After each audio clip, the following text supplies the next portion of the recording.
আসসালামু আলাইকুম এভরিওয়ান, আপনারা সবাই কেমন আছেন? আশা করি আল্লাহর অশেষ রহমতে খুব ভালো আছেন। তো আজকে পুরোনো দিনের একটা রেসিপি, রুই মাছের পোড়া। তো রুই মাছ পোড়া রান্না করার জন্য এখানে প্রথমত আমাদের লাগবেই রুই মাছ। এই যে এখানে আমি 60 টুকরা রুই মাছ নিয়ে নিছি, ধুয়ে এখন আমরা রেডি করে নিব রুই মাছ পোড়া রান্না করাটা। এটা একটা পুরোনো দিনের রান্না, কিন্তু খাইতে অসম্ভব টেস্টি হয়। এই যে এখানে আমি বাংলাদেশি ½ কিলো আলু এইভাবে চিকন করে কেটে ধুয়ে পরিষ্কার করে নিছি।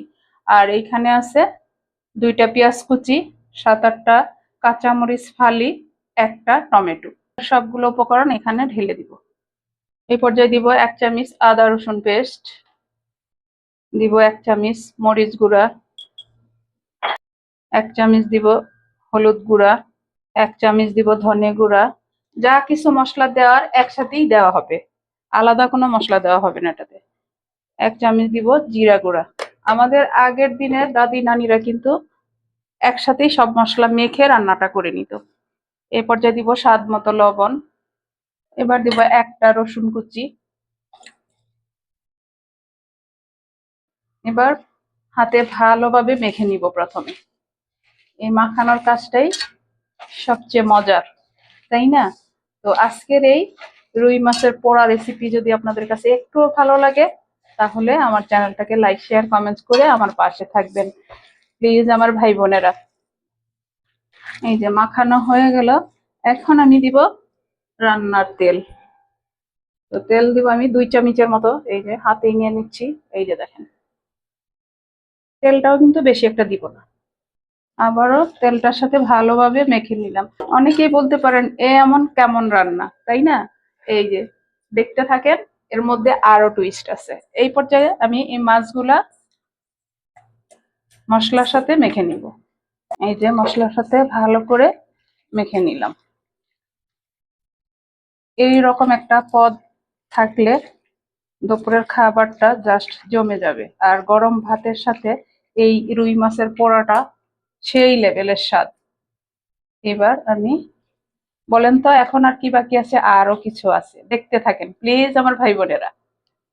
এবার দিব এখানে 1 আটি পালক শাক। এই যে, বা পালন শাক, যে যে নামেই বলেন না কেন, আপনারা চাইলে যে কোনো শাক দিয়ে এই রান্নাটা করতে পারেন, তবে পালং শাক দিয়ে অনেক মজা হয়। এই যে মাখানো হয়ে গেল, এইবার এই মাছগুলা উপরে বসাই দিব। আর এই রান্নাটাতে নাড়া দেওয়ার কোনো প্রয়োজন পড়বে না, কারণ এটা তো পোড়া হবে, যার কারণে নাড়া দেওয়ার কোনো প্রয়োজন হবে না। আর এইখানে মাত্র ½ গ্লাস পানি দিব।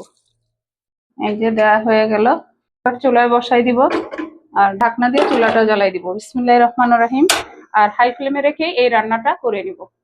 এই যে বলক চলে আসছে, এখন আমাদের কাজ হবে শুধুমাত্র এই মাছগুলা একটু উল্টায় দেওয়ার, এছাড়া আর নাড়া দিব না আমরা।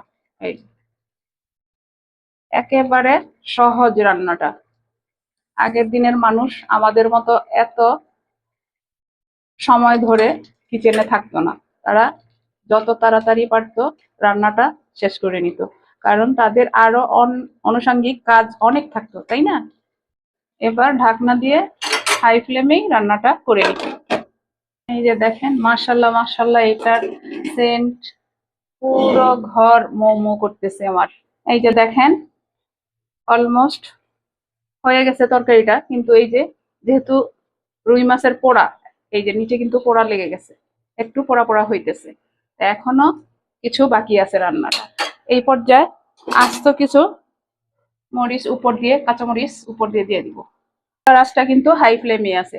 দেখেন মাশাল্লাহ, আগের দিনের মানুষগুলা বা আমাদের নানি দাদিরা, আমাদের পূর্বপুরুষেরা এই রকম চট জলদি রান্নাগুলো করে নিত, আমাদের মতো অনেকক্ষণ ধরে কিচেনে থাকতো না, তাই না? এই যে দেখেন আমার প্রিয় ভাই বোনেরা, রুই মাছের পোড়া রান্না করা হয়ে গেল। পোড়া মানে একেবারে আবার পুড়ে ফেলবো না, তাই না?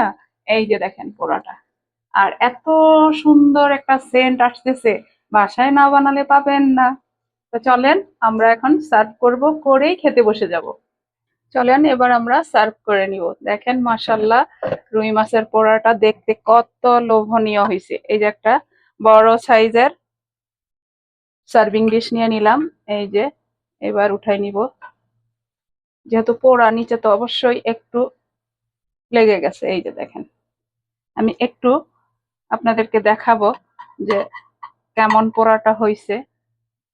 একেবারে আবার পুড়ে ফেলবেন না, আবার এটা উল্টাই দিব, তখনই বুঝতে পারবেন। এই যে দেখেন, সামান্য একটু মশলাটা এই যে পুড়ে গেছে। এই যে দেখেন এইখানে, বুঝতে পারতেছেন কিনা? এইরকম পোড়া হবে। আমার মুখে কিন্তু পানি চলে আসছে প্রিয় ভাই বোনেরা। এই ধরনের খাবার আমার কাছে অনেক প্রিয়, তাই আমিও আপনাদের সাথে শেয়ার করলাম। এই যে দেখেন, এই যে আপনাদের বোঝানোর সুবিধার্থে আমি একটু দেখাই। এই যে দেখেন পোড়াটা, কেমন পোড়াটা হয়েছে। তো এর জন্যই এটার নাম রুই মাছের পোড়া। তো এইরকম পোড়া হলে কি বসে থাকা যায়? চলেন আমরা সবাই একসাথে খেয়ে নিব, তাই না? তো প্লিজ আমার ভাই বোনেরা, যদি একটু ভালো লাগে তাহলে অবশ্যই কমেন্টসে জানাবেন। মাশাল্লাহ, আমার ছেলে মেয়েরা তো চেখে দেখেই ফিদা হয়ে গেছে, এত টেস্টি হয়েছে। তো আজকের এই রুই মাছের পোড়া অবশ্যই আপনারা বাসায় বানাবেন, একেবারে অল্প উপকরণ, অল্প সময়ের মধ্যে। তো যাই হোক, আমি তো বানায় নিলাম, আপনারাও বানান, সবার সাথে এনজয় করেন। আমি এখন আপনাদের কাছ থেকে বিদায় নিব, আবার নতুন কোনো রেসিপি নিয়ে আসবো। আল্লাহ হাফেজ।